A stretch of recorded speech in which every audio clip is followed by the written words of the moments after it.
Hello, this is Scott doing the pilot review for people. What we're doing today is we're going to be going over a couple runs that I've done personally. So I'm going to tear myself apart and give you an idea of some good ways of doing things and even some bad ways of doing things because one of the runs wasn't exactly done perfectly. And that's what this is all about, is helping you find those ways that you can do things better.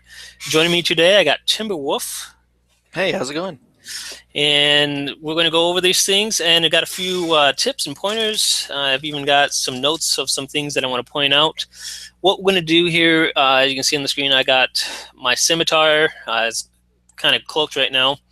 One of the things that's so everyone's aware of in the DPS runs that I do, they're with a group of people. They're not a team that I typically set up with to do the same thing with the exact same people every single time. I kind of do a random sort of team picking. To give you a rundown of what goes on beforehand, we kind of pick of a spot of where we're going to use our tactical team and our intel team, so that the ideal is to have tactical team and intel team running through the entire run to increase everyone's damage potential through the entire thing. That's providing we got 5 tacticals, or at least 4 for the entire instance of ISA here. We have a wait for pets, or WFP, that we do, that we say, hey, this is our time that we're going to deploy all of our pets, get them all ready to activate and to do things. If you do this, I recommend that you have them on hold so that they don't have a chance to go out and attack. If you just have them simply out, they could wander off a little bit, start the instance a little too early, and you'll upset everyone else in the run with you. So best advice when you do have pets and you do have a wait for pets call, make sure that you use the 4th icon over here. This is the one that's going to put them in your hangar bay, and then you can just either through a keybind or remembering to click it, go through and put them on attack mode, which is this left icon here. This, so everyone's aware of that. Get rid of that. So there is a very distinct pattern that we do things here. Typically, most of us will go after the cube, and we'll use our the fire at will weapons to get the spears that's hanging out nearby. So I'm going to go ahead and start this, and I'm going to stop it occasionally to show you some things and some tips to kind of break it down, just so you can see what's going on and various different things like that, so you're not getting lost during the way.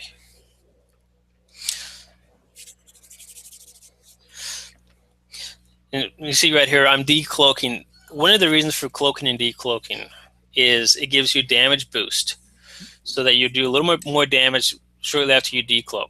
And that's why there's a go in 3 that you saw there. This run here, the numbers here, the bottom left, the 80k, that's from a previous run. Ignore that for right now. And then you see from the tactical cube, well, not the tactical cube, the regular cube, that it gave me enough damage down to 27%, while I was able to run my attack pattern alpha. As a tactical, that is essential. You need to be getting that every time, and if you get it at the start, you can typically get it going on later on down the road. I actually want to stop it, and I'm going to rewind it a little bit because I want to show you some bad piloting over here. And I can do this because he's in the same fleet as me, and I pick on him all the time. But you see the scimitar right over here? This guy here, he's just flying around in the background, not sitting still, not taking advantage of these critical flanks. I have space flanking. He has space flanking. He's flying all around. He's behind the target right now, which means he's not getting the flanking on this transformer here. So his damage potential is cut down because of this. Going to go on, blow it up. And then here I used evasive maneuvers. Just to break it down, evasive maneuvers to get in position to kill this group. All right, this is one of those things that I do personally. You don't necessarily have to do it. I recommend that if you do something like this, that you get a deuterium surplus, which you'll see me right here. because I forgot to. This is one of the things I keep forgetting about, is to drop my deterring surplus into my tray. This is a couple seconds that I lost here in time. So this is one of those things that's going on here. And as soon as I get in target, I probably could have got this done a little faster, where I can start hitting the transformer the generator a little sooner. Took a little too long to do that. And then right here, you see me not sitting still, going back, and I'm going forward just slightly. So I'm not getting anchored. Anchored only goes on when you're sitting still, perfectly still. So there's another point there that I could have done a little bit better and could have had a little bit more damage. Same thing right here. I'm not either going up to full speed or I'm not sitting still. So that's one of those things, one of those tricks. You have both anchored and pedal to the metal, so that when you're going full speed, you're getting pedal to the metal. When you're going very slow, you're getting anchored. Actually, when you're sitting still, I should say, you're getting anchored. You see, most of my power is just sitting right around 90 to 100% for the most part. And then right here as well, I'm sitting just perfectly between the gateway and the tactical cube, so that I'm hitting both of them with my fire at will. This is a very key thing that I want to make sure that I point out. And here's a 6% GDF, a second time to hit GDF. One thing about GDF that you need to remember is it's the bonus damage and resistance. And the lower you are, the higher that bonus is, especially for damage. So you can be doing a lot more damage. For some reason, this game likes to pick even someone in the background. That's going on. And then give a second here, and the parse, there it is. There's the parse. 90K run with those breakdowns here. So there's some things that I could have done better. And if you watched the video, I'll include it in this podcast here. But watching the video, you'll see that I've hit a few things during the video that didn't click and didn't actually go on. And then I'm sitting the mouse going and waiting for another timer to go down when I could have gone back to it. Simply because I thought it got clicked. That's probably lag that's going on at this time, because this was a little ways ago. It was shortly after the anniversary event when we had a good amount of lag going on, and so there's things like that could have been a little bit better. If there was less lag, it probably would have gone through, and who knows, this 90K might have been a little bit higher because of that. I could easily improve some things that I pointed out, like going back and forth instead of sitting still and letting it anchored build up. So that's some of those things that I just want to point out. I'm going to pull up my build here. This build is also on stowacademy.com. I'll include the link for everyone here for you. And we're going to go in and discuss this build. I know Timmy Wolf here has got a few questions that he wants to bring up specifically about this build.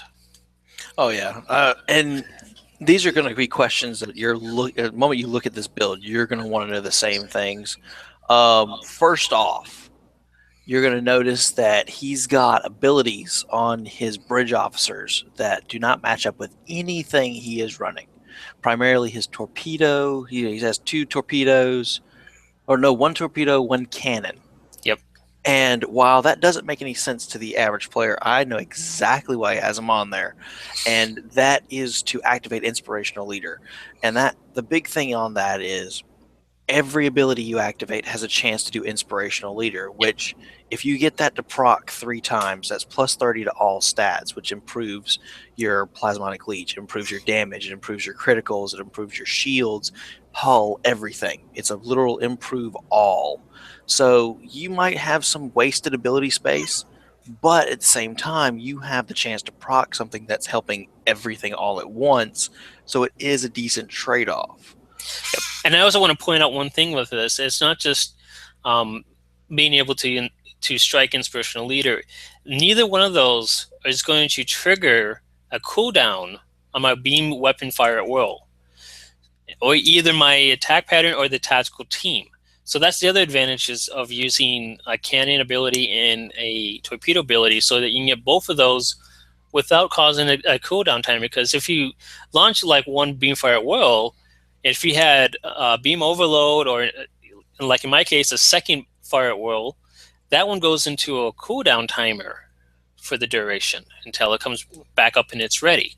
So the cannon spread volley doesn't put that cooldown timer going on, so that you get that advantage overall. The other thing to remember with those, and that shows the cannon spread volley for one particular reason, and I'll go into it in a moment, but there is also supremacy on this list. So that is another reason why I have the cannon spread instead of the rapid fire trait, which, for having a cannon ability, it doesn't matter either one for inspirational leader, but for supremacy, it was very specific from what I've read that it has to be the cannon spread. So, and then you'll notice I got two emergency power to weapons, both version 1, and I got a dim 1 in this list, 2 attack patterns and the same captain. It doesn't matter if it's on the same captain. It could be on the same, or it could be in separate. It's personal preference. But I do got a mega and I do got beta.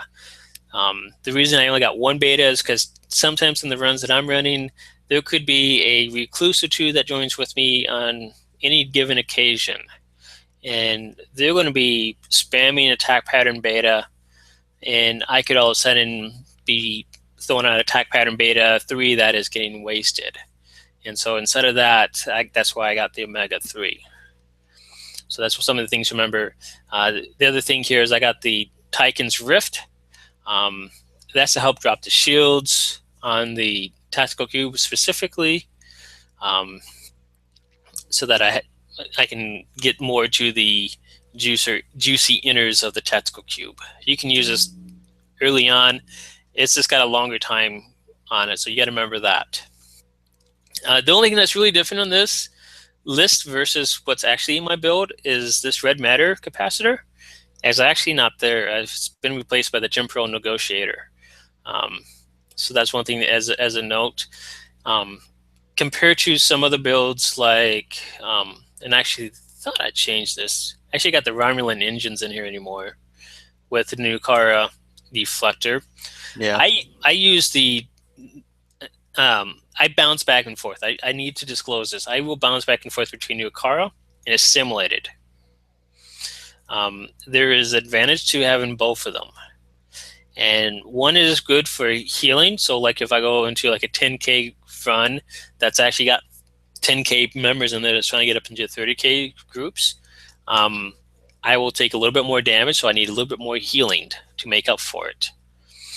The other thing that I've done differently compared to some other people is instead of the Valdor console, I got the Kobali console here. Which I was going to ask you about. Yes. This is one of those differences. The Kobali console heals Hull versus the Valdor, which heals Shield. Okay. If you got all shields full and your Hull is going down, it doesn't matter how much shields you got, you're dead. It's simple as that. So the only difference between the two is this has a cooldown timer. The other one can be sparked pretty much any time. So that's the biggest difference. It's a matter of preference. But this build here is actually, I believe, is identical to what I had at the time as well, with the exception of the Romulan engine and the Nuakara deflector instead. So, it's working for me. Everyone's got something that's going to be a little bit different, a little bit tweaked, that's going to make it a little more unique. And I do have to say, as a disclosure, all the epic stuff that's in this particular Stowe Academy build is actually what's on me. But you don't need it for a high DPS run per se. Exactly. You do not need it at all. And I proved that with a build that I did on my Tactical Odyssey. I hit 61K, and I might have some consoles that are epic. It's you got to remember half of it is piloting and knowing when and where. And he showed you in that video, you can be a terrible pilot and have all this gear and hit 10K, and you Yep. can have perfect piloting with Mark 10 or 11 gear that's blue and hit 30 or 40K. So you got to remember half of it is your piloting and knowing where and when to be.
Uh, okay. Looks like I lost connection there. Sorry about that. That's fine. I was trying to figure out what happened. I thought it was on my end. Yeah. Get the screen share back up. Sorry about that. Anyone that's there, where did you lose me? Yeah, I blame Comcast. Where did I lose you? We were just discussing the piloting. Yeah, so I'll go back to go back a little bit. Like with my personal challenge, Zero to DPS captain that I did, she was using uncommon beam arrays that I picked up from the exchange for 30 to 33K each. She had Mark 12, so fresh out of the fleet store tactical consoles, Mark 10 science NBC consoles. So there was two of them. That was Mark 10, and then she had a couple of junk consoles that I threw in that was like Mark 7 and a Mark 12. So virtually nothing on those, and then a plasmonic leech and a saucer separation. And she did a 17K the first time out. The second time out, she did 33K. So it's piloting. It is not the gear. And if you know where you're going, and if you watch this build or this video that is there, and you look at where I'm going with a dual beam bank setup, that is the best optimal spots that I have found of where to go. Someone like Ryan Stoll or Felician will probably have a slightly sweeter spot because they're doing 150 plus K on their builds. So that's one of the things that I have to disclose, that it is where I have found to be my optimal spots of where I try and go and what I try and do. So our next thing that we're going to go into, let's go ahead and minimize this, get rid of that, drop it down. My beautiful desktop background here. This is a T5, a straight T5 Tactical Odyssey from the C-Store. I have not upgraded a T5U. It does have Epic gear on it, but once again, I've skipped ahead here to about 38 seconds out to about where we start, just so you don't have to watch the entire starting of where people are getting everything there and ready. This video is not yet on YouTube. I will get it out here today, and then I will link it into the notes later on this. This is a build that I will be a little bit harsh on with me because I did mess up a lot. I want to point out a couple things here with this one in particular. You notice that I'm not the only one that is in a ship that has the cruiser skills. So this Ace James, he did the weapons enhancement on this. So instead of doing the weapons enhancement, so it does not stack. I opted to do the maneuverability one, so to help all of us move, which for a scimitar would be a little bit of a boost. And one thing I didn't catch at the start of it, you see this damaged item right here. That would happen to be, I believe this is my engines that got damaged from a previous run. I could have swore that I healed everything, but apparently I didn't. Probably got damaged too much in one of the runs, and it stacked it up for after the run was done. So go ahead and get started. Feel free to comment anytime as you see Timberwolf, because you have your Tactical Odyssey that you've done a little bit better on. You've done 61K on yours? Yeah, so far 61K, and of course I haven't optimized. I still don't even have the pin modifiers. I'm still using crit damage 3, crit hit 1 arrays that are at ultra rare. And the big disclaimer I give for mine is it's taken me 6 months of grinding gear, of patience and crafting to get what I have. So it's not an overnight thing by any stretch. Anybody can get this gear, but the payoff is phenomenal. And quite honestly, with the stuff that's coming out, I'm thinking with the Iconium 3-piece set overlapping with, I could probably do 75 to 80K, and Recluses, knowing optimum spots, you could probably push an Odyssey close to Scimitar numbers, but you have to be perfect in your piloting and your positioning. But I will say that now, that is an ultimate goal of mine down the road. I'm going right now for 75K. Ultimate goal is 100K in an Odyssey, just to prove that it can be done. Yep. Go ahead and start it here. Once again, this is the same as before, where you got the wait for pets. With 2 scimitars, they're obviously deploying their pets. The cloaking, the same thing I did in mine with the cloaking, and going to decloak so they can get the bonus damage. Should be going in just a moment. And one of the things that you see me asking is making sure that everyone in the run is ready, so that we're not jump starting before someone else is actually ready to go. This is one of the things I want to point out, is I go in head first. Big mistake, because only 5 weapons is hitting them head first. And then I get a little too close with too much damage. Ouch. I didn't get enough going on. Seemed we got 2 items here because I didn't heal the one before. Took a lot of damage. Got a couple of warp core breaches there, and a torpedo that hit me at the same time. So obviously, I was enough of a threat. You see, I was at 39K at one point, and I dropped completely down. So I was doing very well, and then all of a sudden I just kind of died, and it screws you up. Now I'm down to 13K because of that one little mistake. So death is a bad, bad thing. Unless it's at the very end when it doesn't matter and the cube is already dead. That's right. Then it doesn't matter. But if it's at the very beginning, it kills your DPS. You'll see the effects of what happens here. And I do want to note, while we're watching this, I do want to note one thing for the players.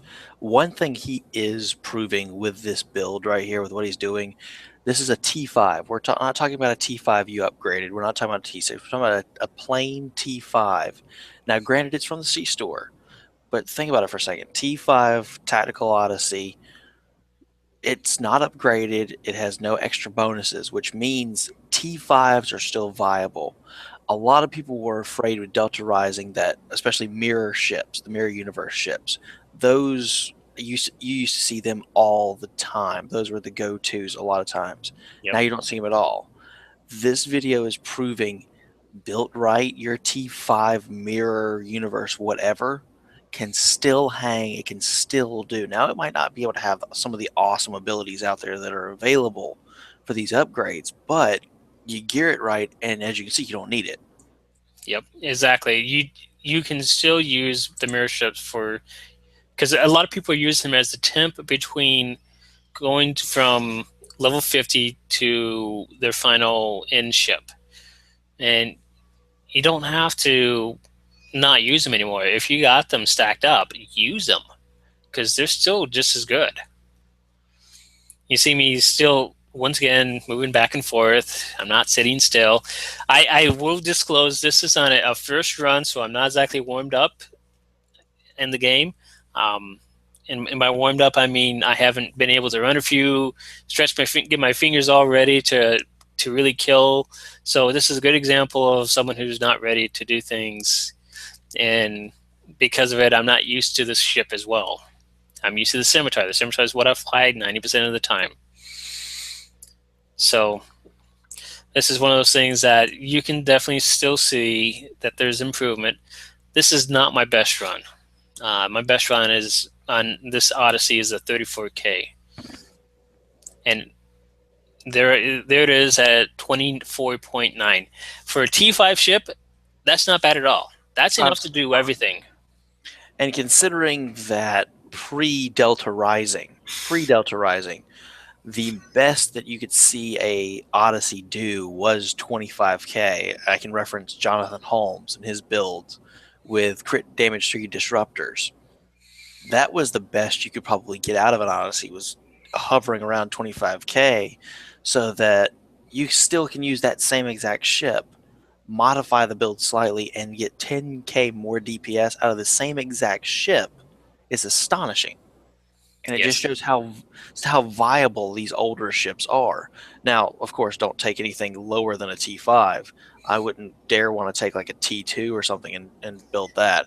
We're not we're not Ryan STO. Somehow he's able to do things with his team that I don't know most of us would be able to do without a year and a plan.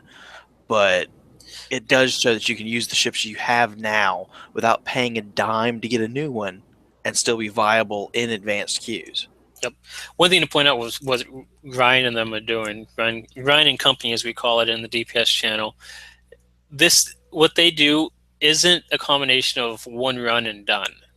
They take many, many times to plan and actually do it. Sometimes they're on treble most of the time, where they can copy and copy and copy as many captains over as they want with their builds, and do an ISA after ISA after ISA after ISA until they get that perfect run, and then they can and then they can say, okay, that is exactly how we need to do it this next time, and then they do it with their regular characters. Sometimes they're still on treble, but they're still doing it with those numbers. Tribble, in a lot of people's opinions, has less players on it, so it has the less potential for lag and stuff like that. It's really just, it's the same game. It's just it does have less people, and it's got less that's hitting it. And it's how we like to see if something's going to actually make a difference that we can notice. We still notice lag on those cases. I want to point this out. We still can see the lag, like right now, from the skills that we have, so that there is still a lot of that going on. So here I have not that exact Tactical Odyssey. This is a Tactical Odyssey that I have built out for a little bit more optimization. The biggest difference is I don't have this Chemosite 2 weaponry. This gives you damage explosion. And the difference I have is I have the Structural Integrity Collapse 1 and 2 on mine in that video, instead of the double up on Emergency Power 2 Weapons 1 and Dim 1 setup. I use the 1 and 1 setup and the 3 and 3 in the same time. I don't stack 1 and 3 or anything like that. I try and keep the 3 and 3 and the 1 and 1 so that they were getting the maximum potential. Just want to point that out. This one doesn't have the spot here because at this time of this build, when I made it, I actually knew about the Temporal Negotiator. And then I don't have any of this epic yet on that captain. This is, when I do my builds, I want to point this out. When I do my builds, I don't do them for what I have. I do it for what I want them to be in the end. Okay. This is a huge difference between this is what you have to get to get this great numbers that I'm getting, and knowing that this is what you could aim for at the final last set item. Okay, that's one of the biggest things I want to point out is it's the last final thing. So at the end, I do want to get a second epic, but that's only after I got all my other dilithium grinds all done and said with. And that's going to be a long time down the road. I will promise you that. Oh, absolutely. This was not worth it to upgrade this to epic or the ancient Omnibeam. Those two were not worth it just to do it. Okay, I did it because I wanted to, and because I couldn't stand seeing that little purple mixed in with my gold. That's the only reason. So I'm going to actually do something here. I want to show these two side by side here. There's my other one. There it is. Which he's going into, if he's going to show the skill tree, that's the other way that you can actually improve your DPS, because it's not just what you're putting on the ship. And I learned this from Mr. Valican.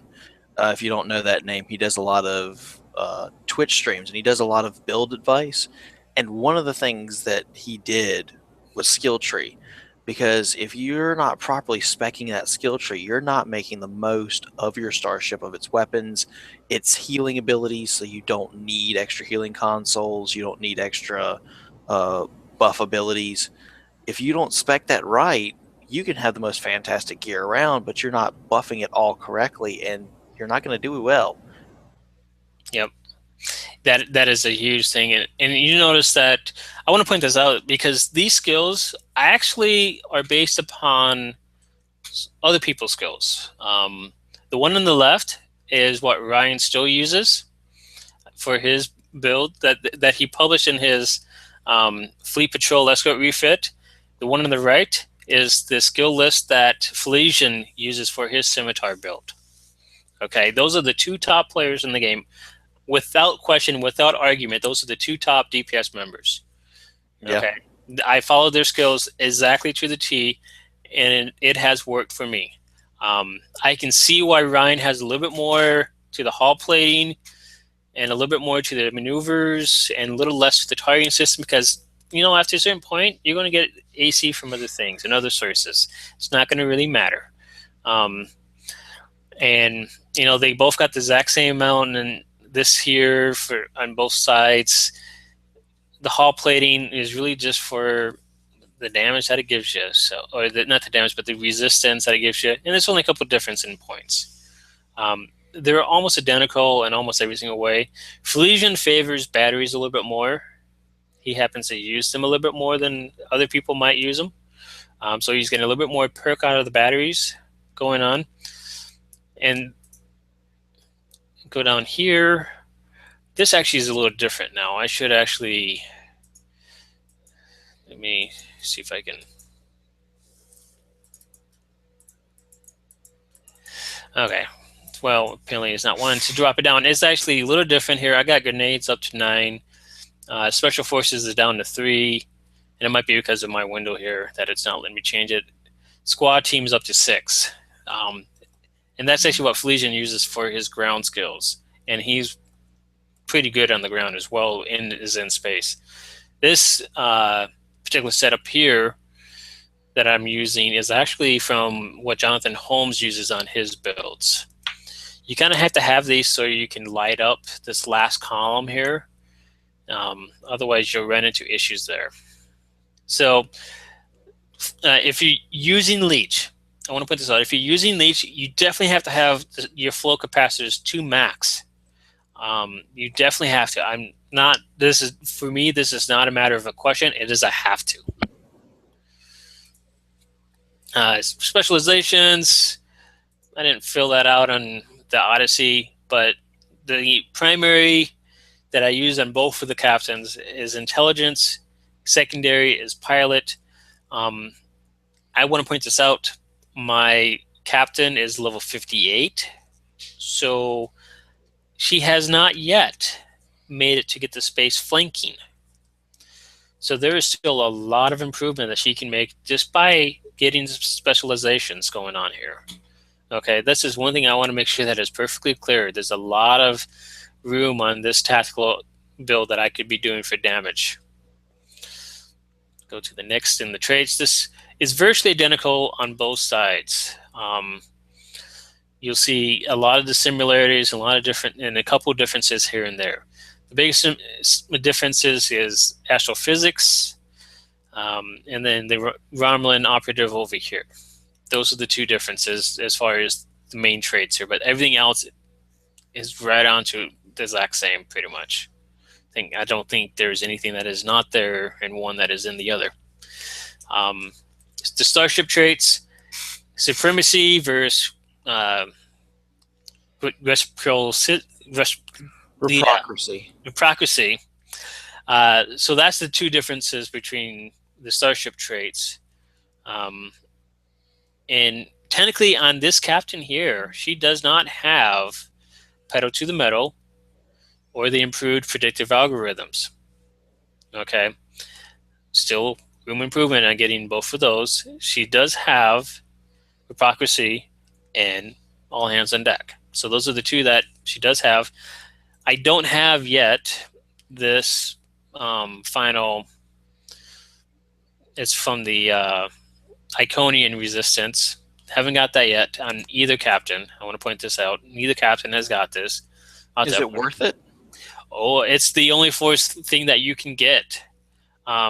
Let's clear the slot so we can look at it real quick here. So what it does is it deploys a sensor interference platform, which redirects most weapons to fire to itself. So it takes the damage instead of you. Okay. Oh, so it's basically a tanking satellite. It basically is a tanking satellite, and it does a feedback pulse so that it reduces the damage of enemies who attack the targets other than the platform. So it's got a couple good benefits here. So it is worth using, I would say. And because you only have 4 total so far, why not? Why not use it? True. It's not going to harm you. I mean, what I would honestly recommend probably doing is dropping it just as you're about to go into the tactical cube or go to the right, just about to go to the right side. So it's between you, the tactical cube, and the gateway. So it should be the first thing that the tactical cube is hitting as it's starting to come over. Let's go over. I don't have anything in description, and then we'll go over here into my notes. On all of my builds, and you see this one here actually has my personal best parse so far. I'll update that if I break my 90K when the lag ends. You'll notice that my notes is where I drop in my information about my bridge officers and duty officers. So this is one of the best spots that I recommend put them. I also put in my typical power levels.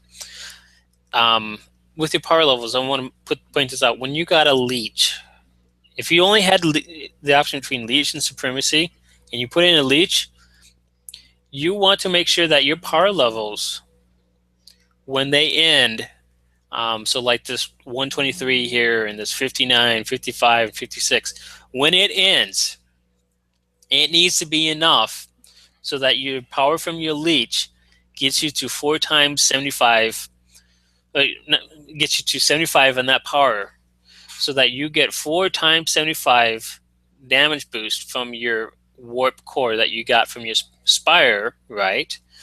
Or if your singularity core for your Romulans. And for Romulans, this is one of those tricky points. It depends on your build. In my particular case, I use a leech and supremacy and 3 times a science flow cap. So with just the leech alone, I could get the 4 times 75 easily and go with a Spire console, a Spire singularity core. Okay. If you are not able to get your 4 times 75 when you have leech going, you need to be getting a core from the mine. Typically, the hyperdrive is one of the best ones, as it will get you to that 4 times 75 at the least. As you upgrade and get more stuff, and get builds like what I have, or get supremacy in your list, you can actually, with supremacy in the leech, you can drop the Science Embassy consoles technically. It's up to you, as your opinion, your builds. You can still do great without them. I will put that in the basket for you. But you should not be going with a Spire core for your Romulan ship until you have enough from your leech or supremacy leech combo to get 4 times 75 without using a mine core. Okay, something to put out there. These are things that I have. The 3 SROs, those come from the Fleet Embassy, and then the officers are pretty expensive. Yeah. I believe the ones you want are 80,000 fleet credits, and I want to say anywhere from 8 to 10,000 dilithium. I think it's like 15,000 if I recall. Okay, I just know it's a massive amount of fleet credits just for one. Yes, and in this particular case, I'm using 3 of the Romulan officers, and it's insane. That's for my Odyssey build. I should say this. They are the male rare in the embassy tactical officers. Okay, they're the only ones that's got the SRO. If you got the females, I'm sorry, you just got done picking one that just has a Romulan operative, not a superior Romulan operative. For Romulans, you can pick them up for every single slot. The only thing that's different about my build is I have picked up the DR pack. So actually, I should change this. It's actually 2. Not this. I'll save this. So there's 2 tat buffs from the Romulan, from the Delta Rising pack. They have superior Romulan operative and superior infiltrate. So the bonus damage when you decloak. Okay. If you're a Federation captain, and I'll add this in here right now as well, your other 1X engineer T4 diplomacy,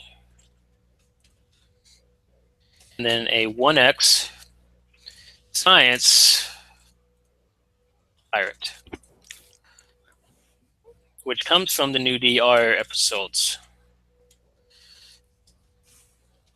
Okay, so this is those are a couple of notes that I have not added into every single one. So both of those, the engineering, let me correct this here. The engineer T4 diplomacy, that's from your duty officer farming, has the pirate trait as well, which is a bonus damage. So you can get 2 of those going, and you can be using all of your officers to the maximum potential. Okay, that's something I want to make sure that you're pointing out and you're aware of, so that you're using. I don't know if you've gotten yours yet, Timber. Have you? What? Your T4 diplomacy engineer and your science pirate. Potato Head. Yeah, I've got Potato Head, and then the engineer I'm using, I'm looking him up right now. The engineer I'm using is a Saurian, because I don't have the T4. I must have accidentally overlooked him. I'll probably purchase him later. But the one that I'm using has efficiency, so he's boosting warp core efficiency. Yep, and that's an alright one to use, especially if you don't have the ability, or if you're going to be getting the new Nandi ship and you're going to want to use that.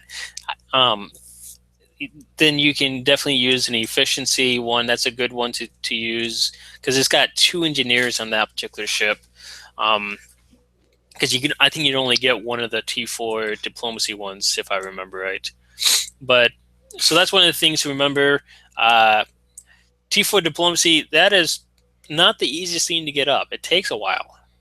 It does. Yes, you're best off going from spot to spot. And with the new large sector maps, I would recommend seriously having yourself with an assimilated sub-warp engine. Start at the very top of the map. Go find some spot on the very far right. Stop when you need to, and simply grab every single farm mission that you can for diplomacy and stack it up until you get 20 of them stacked up if you have to. That's probably the only way to really do it. It changes every like hour or something like that, if I remember right. It refreshes it. Sometimes you get them by warping into some of the planets. Sometimes you get it by beaming down to some place like Earth Space Dock. You can get a couple there. You can get a couple in the Sol system. So some stuff like that. From what I understand as well, a lot of the borderland areas is where you can get some yourself. So that's a good spot to get your T4 diplomacy. It takes a while. It is not going to be one of those instantaneous, I have it. Not going to happen. Sorry. Yeah.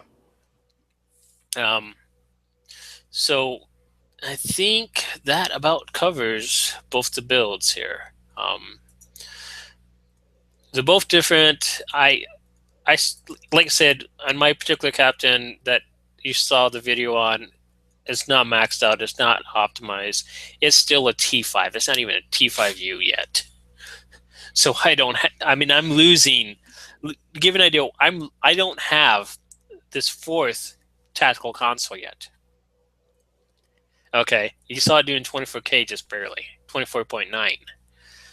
So close to 25K with this setup.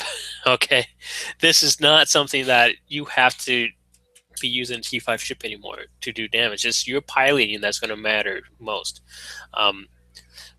For those of you who want to improve your piloting, I encourage you to go to my fleet website, sto-ota.org. On the left side, let me pull it up here for you guys. The left side, make it big here, you'll see this pilot review. Fill in your information. You'll need to get a video of your own space flight. If you need help, if you can't record because you got a computer that's so slow that you can't do anything, feel free to get a hold of me or Timber or anyone else, and we can put on a recording of you and our videos. It's not going to be as ideal as it's not going to be as ideal as if you were doing it, because I would miss what keys you're hitting. That's going to be one of the things that I'm going to be reviewing very closely on these videos in the future. The next show that we have is on Tuesday at 9 p.m. If I don't have any that's been submitted, I don't know if there has been any yet. One other option they do have, Scott, and this is what I did when I first started recording for YouTube. And anybody that goes to my channel, I'll see if Scott can link the channel. When you first start seeing my videos, you notice that the quality, in my opinion, is terrible, and then the quality goes up. One thing you can use just to help us review your keys and what you're pressing and when, you can use a program called Open Broadcasting Systems, or OBS. That's what a lot of people use to broadcast to Twitch. Now, if you use the default settings, the graphics are not going to be fantastic when you're recording. You're going to be looking at what looks like an old television set, but it is enough and small enough files that you can submit that we can at least see your key bindings and see your piloting and positioning. That is an option they can keep up with you at the very least, right, Scott? Yes, definitely. And and that's one of those things that you can do. One of the things that I ask you to do in the videos when you go over, if you're not going to include a link with your submission to your build that you have currently, is show at the end of the video or at the beginning, either way, show your ship build, show your stats, go into the duty officers that you have assigned and equipped, go into your bridge officers that you're using, so that we can see the full aspect of your ship. Because this is not just to go over like where you're going on the map, where your ship is pointed. This is going over every ounce of things to help you tweak your ship even just a little bit, so that you're a little bit better. our goal and aim is to actually help you take your ship not just to the next level, but to the next several levels. If you follow the tips and guides that we give you, I can promise you, if you do everything perfectly, you can go from a 1K build to hitting 30 to 40K. Yeah, I don't know if you saw it. I posted a link in our group chat here for my build that I showed off on YouTube. My 61K build. I made for sure it was precise, um, and it's one where I'm using the Iconian deflector. So I actually have some slight deep. Now, as you can see, I'm running two tac teams, two fire at wills. I'm trying to replace a tac team and the beta with Chemosite. That was one thing I was told would actually add to it. The aux structural is going to be changed to a dim once I have Marion. And you can see my consoles. I got 3 plasma consoles. I've got my bioneural. But if you look, a good chunk of the weapons, my shield to deflector, is all ultra rare. You don't have to have it to epic. A lot of the stuff, like I said, it's just minor boosts to resistance. I mean, the warp core is a fleet, so you automatically have an amp. But Yep. And if you got it up, if you worked in that first and got that up, that will give you an extra little power because it gives you the weapon to shield proc. oh yeah, that's what I'm working on currently. If you could bring up my skills. Now, this is something that Valican was helping out. A lot of them, you see, not many of them are maxed out, and the reasoning behind it was the ones that he told me not to max out. He said the points between 6 and 9 weren't that significant. Now, for someone like Ryan or Felician, they can make those extra little points, even if they don't matter much, a tremendous boost because they've already maxed out their piloting. They know exactly where, so they can make every point matter. But for someone that's still learning like I am, you don't have to have those max points if at least you're learning. But as you can see, I've still got plenty in hull repair, efficiency, potential. Flow caps are maxed for your leech. You have to have that if you're running a leech. That's going to be tremendous boosts there. Weapon performance, plenty of that. I've maxed out energy weapon specialization because of my energy weapons. One thing you'll also notice is electroplasma systems. That is your power transfer weight. That is what makes your emergency powered weapons the best that they can be, because it's maxing out the amount of power that is transferring to your damage. So you want to make for sure if you're going to run emergency powered weapons, you have that maxed out. Even if it is minor, every little point, and that does matter. Yep, and that's one thing that Ryan and Felician both have maxed out in their builds. They pretty much got these ones over maxed out. This one here is also maxed out for the warp core efficiency. And then if you could bring up my traits, because this is one thing that I do show off for people now. And you got to remember, I've only been in this game for maybe 2 years, maybe. I started right before Dyson, and I've taken a few breaks since then. I haven't spent a whole lot, but as you can see, some of these traits are still viable for someone that plays casually. Like the first trait is blank. That's a blade of shell. That currently runs for 2 million on the exchange, which is not hard to get if you know how to just work the exchange, work your drops. But it is a very moderately activated self-heal, and it gives you a huge boost. For some of these, it's going to take a while, but a lot of these, you notice, there's stuff either from crafting, you still got techie. The starship traits, that's accurate. Those are the only 3 starship traits I own, period. And that's improved temporal insight, improved predictive algorithms, and improved pedal to the metal. When I have an Astica, I'm going to get supremacy on here, and eventually I want to have all hands on deck. But, this is a 61K build, and I'm using 3 free traits that, if you were part of the Delta Recruit, you got 1, and just maxing out 2 trees, you got the other 2.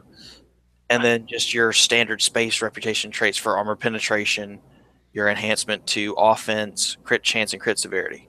I should point out that all hands on deck is one that Felician got to actually test out in the very beginning, and he did point out that particular trait is very overpowered.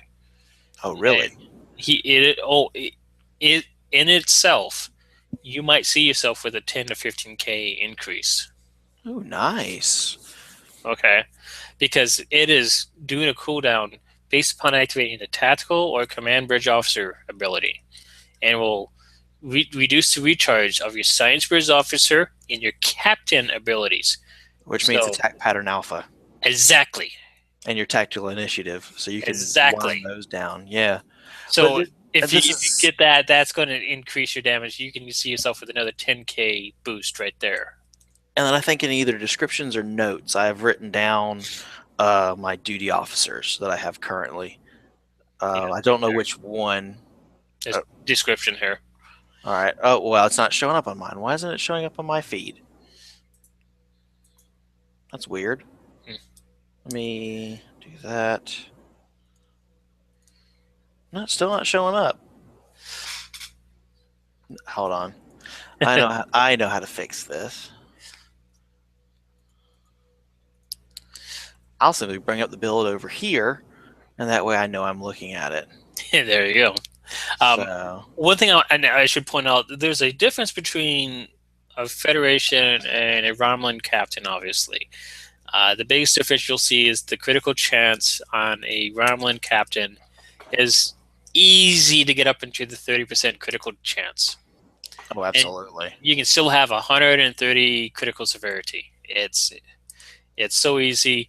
I've been able to even um, punch it up to so that if you include weapons and you're doing it during a attack pattern alpha and you're fully prepped out, you get about 302 critical severity overall.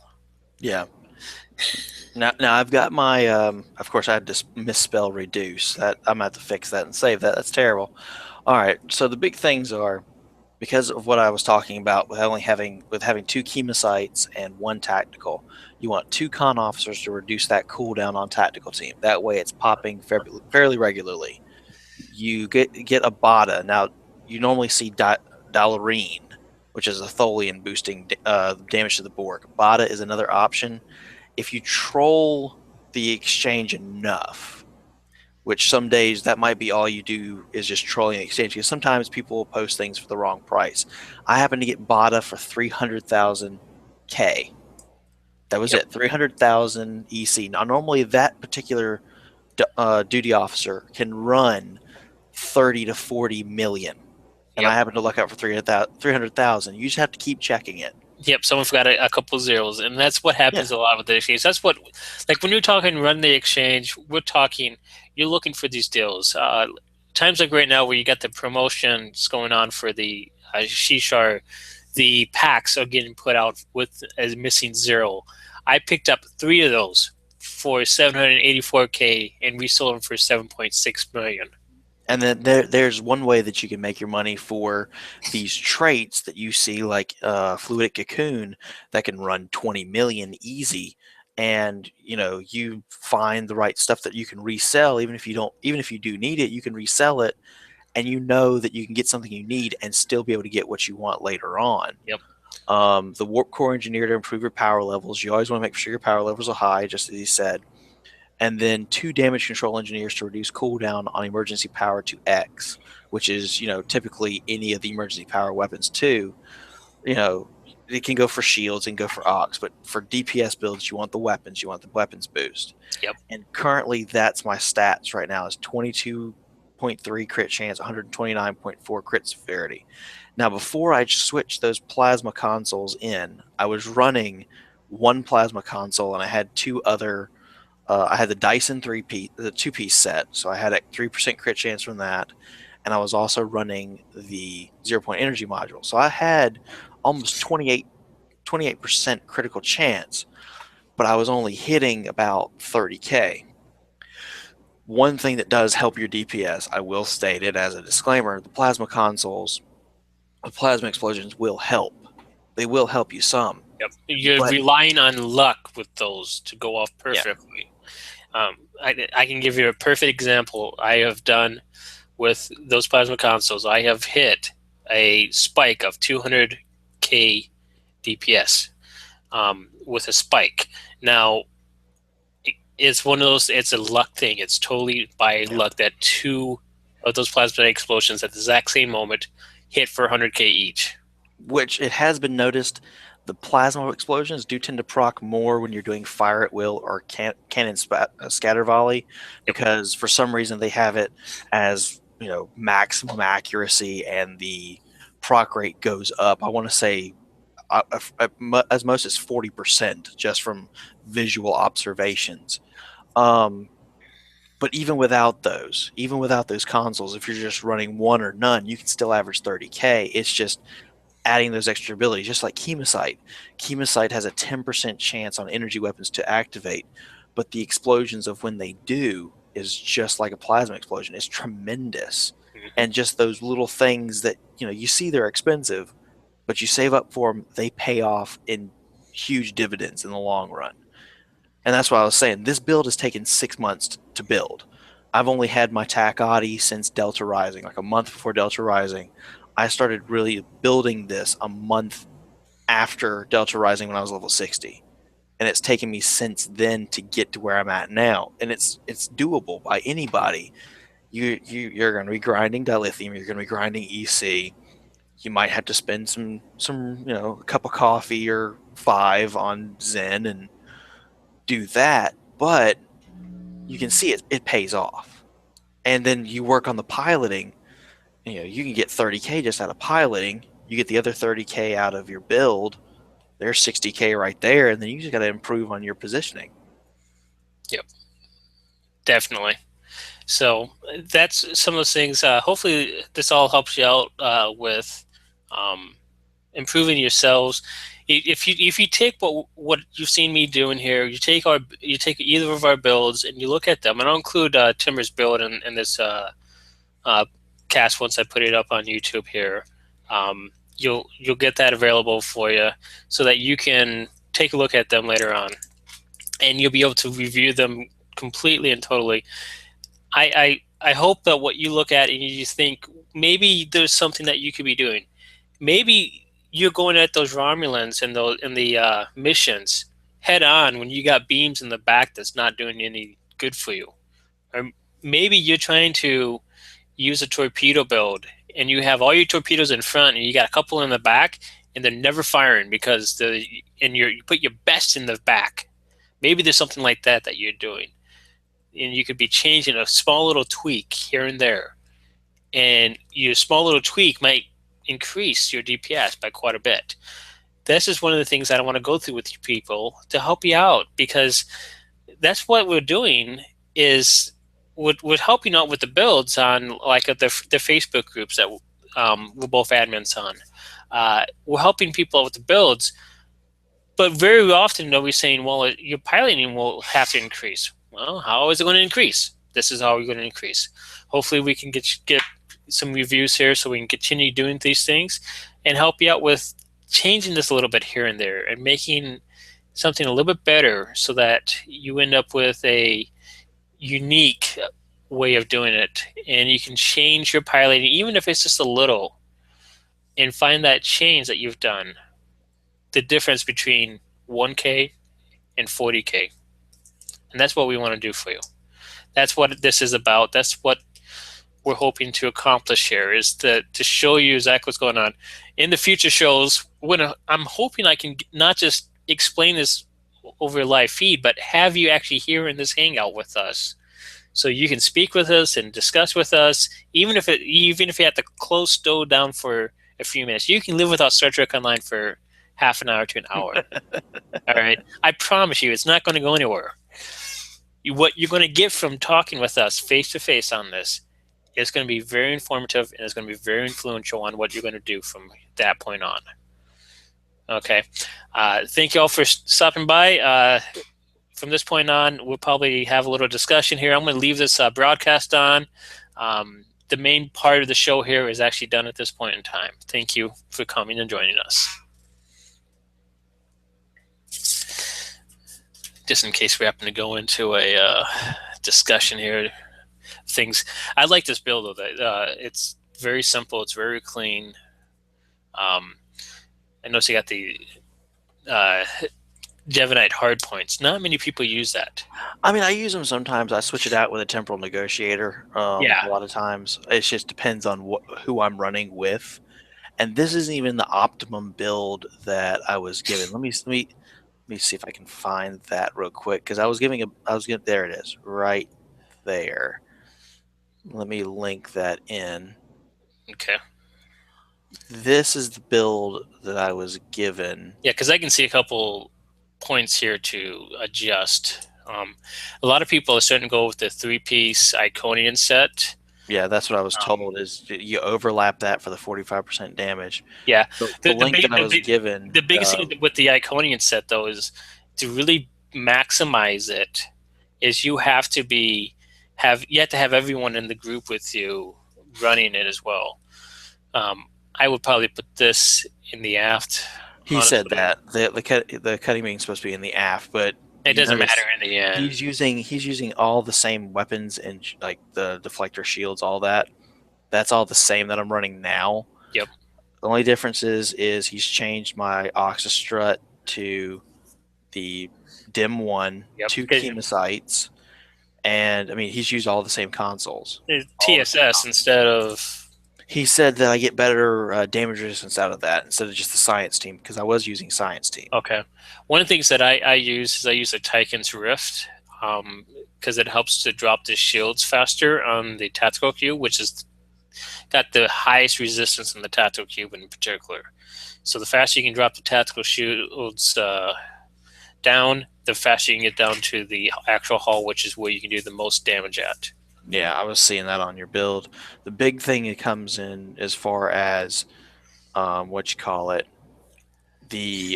traits, and the notes as far as what officers. He's got me using a Marion, which I'm saving up for. He's got me using a ZMOC, and I think there was one other I might have to switch out. Dyren, Warp Core Engineer, Con Officer ×2. So yeah, you got one tactical attack pattern buff. Zima, Dyren, Francis. Yeah, which my Dyrene is Bada. Yep. I was so lucky to get that. I was so freaking lucky.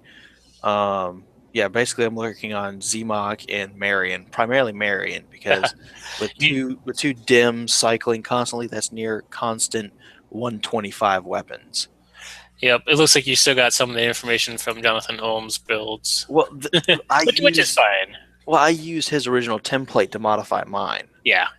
And then he's got, like, I have Fleet Tactician, but he has Inspirational Leader and Helmsman. Yep. But I found that Fleet, if you're in an ISA, you've got a coordinated ISA for DPS. You've got Tactical Fleet and Intelligence Fleet running the entire time. And with Tactical Fleet and Fleet Tactician, I'm getting the extra maneuverability the whole time so that I can move faster, turn faster. I found I don't need Helmsman because of the Fleet Tactician buff that I'm getting from Tactical Fleet. Taking into account what Helmsman is also doing, though, is also improving your turn rate.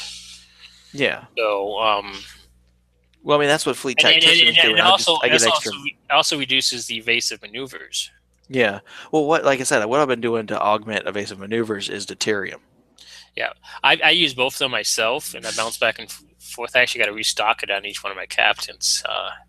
But he's got me using Reprocracy, which I probably won't get just because of the cost. At least not right now. I don't feel like spending $30 for a trait. Now, that T6 Avenger for the decrease. That's going to replace Reprocracy for a lot, I think. Yeah, and the weapon haste. Now that might be worth $30 because I have an Avenger I'm running now that I'm getting used to. Yep. So having a T6 version with a good trait would be nice. And then right now I'm saving up for an Astika because I need that Supremacy trait. That just helps even more because I near constantly have Fire at Will up. Like there's maybe out of every, I have like 4 seconds that I'm not running it because of cooldown. Yep. So I near constantly have it up. One thing that you might find, and this is more for a fun factor, especially if you time it just perfectly, there's the isometric charge. Now, I've seen that on Ryan STO's Armitage build. Yes. Let me tell you why it's on that build. The biggest reason you can get that, and it hits 4 targets in the end, and it builds up. So the first one might do like 15K. The second one can do 25 to 15K to 50K. The second one can do 50K to 75K. The third one will do 75K to 200. So it's a chain buildup of damage. Exactly, and it hits 4 targets. And so to go to one, then it bounce to the next, bounce to the next, bounce to the final.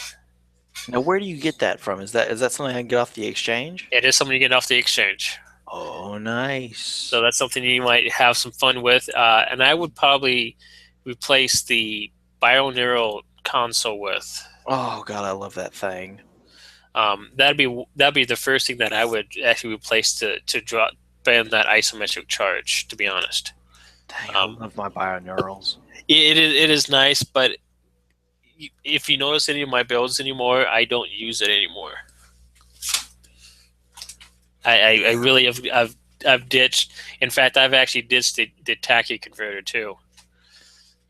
I don't use either the lobby. I don't use any of the lobby store consoles, any of the lobby store weapons. It's just not worth the lobby to get. I mean, you're talking something that could be fairly expensive by itself. Yeah. So that's some of the things. The other thing I would have done probably differently is instead of the Omega Pattern 1, I probably would have done FAW 3. That's my personal preference. Yeah. See, I'm probably going to keep Omega because one of the things he was telling me is, since so many people, and you mentioned it in your video when we were live, was, yeah, that's my 61K with my build, and then I did a Kittimer Vortex Advanced tutorial with Valakin. Yeah, I think I saw you asking people for this the other day. It was just as I was getting ready to head off to go to bed because I was dead tired that night. Yeah. The one thing he was telling me with my build is because so many people use beta, it gets to a point where if you pop beta, it might be absolutely useless. So instead, use Chemosite, get rid of beta, and run the Omega for the resistance to the tractor beam and added maneuverability. Yep, it has a point where it does max out, so that there is absolutely positively no room for any more that goes on, and that's one of the things about it. It does hit its point, and I think it's like a negative 300 or something like that. It's a crazy. I think ridiculous. It's negative 225. Yeah. And that's why he was telling me get rid of that. Run I think it was Fire Oil 1. We refined the build later, and it was Fire Oil 1, and then I could run a Chemosite 1 and Chemosite 2. And then I still have my Fire Oil with my Chemosite. Tac Team would be on constant, near constant recharge, so I could constantly use it. And then Omega would be a small boost of damage, but it's mainly for maneuverability through ISA.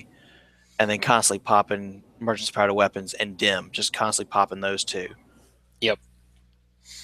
And that's not counting the Iconian set when I finally get it. Yeah, exactly. And that's one of the things I have. I'll be honest. I even did a Gateway to Grethur the other day, and I completely spaced it. Wasn't even thinking about it. This is how tired I was that night, and how tired I've been lately, just getting at home at night. Instead of going for the Iconian marks, I put in the fleet marks and hit OK. Oh, God. As soon as I realized what I'd done, and I looked at it, and it's like, ah! Yeah. Jeez. You did space. Because I'm about 4. I think I'll hit T5 Iconian before the summer event starts. I'm still at tier 2. I just finished tier 2. And I'm going to run this by you because I know what Valakin's told me. The 3-piece. Which 3 pieces would you run? Because my personal opinion, I can't see myself getting rid of the Warp Core. But he's telling me to run Deflector, Warp Core, Shield, and make for sure that I upgrade the Warp Core to Amp and keep the Romulan engines. Yes. But the upgrading the Warp Core could take so much dilithium because it's rep. Yes, it will take a lot of rep to do that. And that's one of the things I hate about the rep gears. You spend so much dilithium to get them that upgrading them is painful. It's beyond painful. I mean, oh yeah, I agree. I will probably end up doing that myself with doing the warp core deflector and shield from the Iconian set and using the Groundland engines because of the fact that I use a lot of attack patterns. Yeah. So that's one of the things that I'll still try and boost. But I probably will cheap out and do the engine, deflector, and shield for a while until I get the warp core up to the amp modification. Or in my case, I probably would do it until I get it up into epic. Yeah. And I would probably end up getting everything up to epic before I even start thinking about using them. Because for me, I mean, when I first find this build, I mean, I'm only going to be using 2 attack patterns, Omega and Alpha. And if I get something like All Hands on Deck, well, that's going to, All Hands on Deck, and a Yep. few other things, I won't, I'll be cycling my attack pattern Alpha more often. So I won't need a cooldown on that. So I won't need a boost to it because I'll be running it more often. So it'll be the same as a You will boost. want a boost to it because of that factor that you can run it more often. I don't know because, I don't know. I like my Romulan engines, but at the same time, if I can keep my fleet core is a good core. Oh yeah, they are indeed. That there is no doubt on that. I just worry about a damage loss by running the core. That's what I worry about. I think that's one of those things that has yet to really be shown and seen is the loss between using the Iconian core and a fleet core. Yeah. I think that is yet to be seen, and that's one of those things that we will see eventually if there is or isn't a loss in that. So, and I don't know exactly what point we'll know that. I'm sure Ryan and company will know that before any of us knows. Yeah. They already have all of that, and most of them that I know of have the core up to amp already. Yeah. So, the only reason I have an amp on any core that I have is because of Tribble, and that's because of the Omega that you were able to copy over for me to use. Yep. But it's not like you have that kind of resources in Holodeck. Yeah, I mean, it takes like a ton of the Omega traces to get it up and whatnot. If I could know that I could refine the traces that I have left over, which is, I still have about 300 of each, including 300 of the uncommons and 100 of the rares and. Yeah, and I think if you've let's see here, just the 300 traces, I think that only equals up to about 3 kits. Once you go from shards and fragments and all that, I think it's only like 3 kits. Yeah, that's ridiculous. Astounding. It's ridiculously low for what it could have been. But, I hope seriously that Cryptic does another event with the Omega traces. If they do, that's going to be exciting news because I can only think of one reason why they would have, or 2 reasons why they would have kept the refining in the upgrade ability for those. Yeah. So, and they kept the little refining game. I saw that in the new mission. Yes. So there's only 2 reasons for keeping all of that. One is the little game is a little bit better than what they were using before, where you just match the wave pattern. It's a little more challenging, I should say, because you can do the wave pattern in no time at all, and 2 seconds in, you're done. Where you have to sit there and actually collect the things and actually get them, that's a different story. That's a little more challenging. That's making it so you're not just able to not think on things. Yeah. And so that's one of the things I'm kind of happy to see that they're using it, making more of a use out of those things, and we'll see big benefits out of those. Well, brother, I've got to head out. I need to get back to the house. I'm probably going to record some tomorrow afternoon because I'm trying to get a group together to do a Gateway to Grethor Advanced tutorial. And then if I can get lucky, I want to get a 1 recluse run of ISA and see if I can push for 75 tomorrow. Yeah, there is a couple of recluses that's around that typically around a lot of times. I haven't seen one of them around for a little while, though. That's my next push. If I can get 61, I can get 75, maybe with a little help, but I can get 75. Yeah, I actually need to get my recluse up and go into level 60 sometime. Yeah. Hey, I'll help you out with that. All right, we'll go ahead and hit stop here.